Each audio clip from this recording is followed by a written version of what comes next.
Kreeka saarele Santorinile ei saagi teistmoodi, kui viiakse hoopiski suure paadi pealt väikse paadi peale. Kas sa mäletad, kuhu me praegu läheme?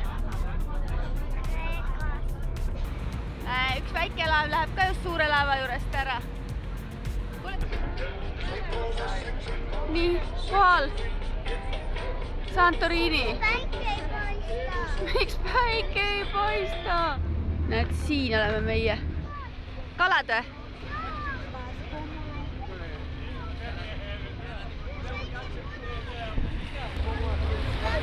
Maria, tahad, ma räägin sulle. See saar, mida sinu jalad praegu puudutavad, on maailma kõige kuulsam saar.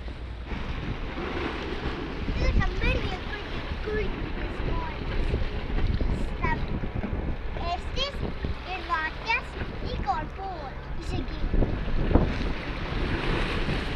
isegi Kreekas. Aga tead, et ega Eesti meri on üks teine meri. Eesti mere nimi on Balti meri või Läänemeri. Ja selle mere nimi siin on Vahemeri. Need mered on omavahel natukene seotud, aga nad on teine meri ikkagi.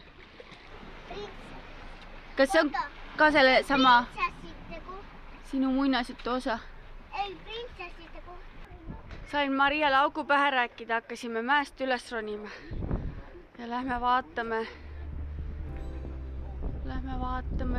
Nii olemegi jõudnud mäe tippu, siit algab linn. Eeslilt ei leidnud, leidsime koera. Ja nüüd me oleme siin tagasi ja me leidsime veel ühe eesli, kus korviga peale.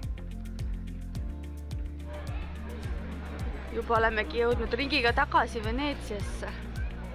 Seesama koht, kus see reis kõik algas. Mis see reis siis oli? Kust see reis algas? Ja mis see järgmine koht siis näitab? See oli Itaalia. Oleme leidnud kinnitust, et maakera on ümmargune.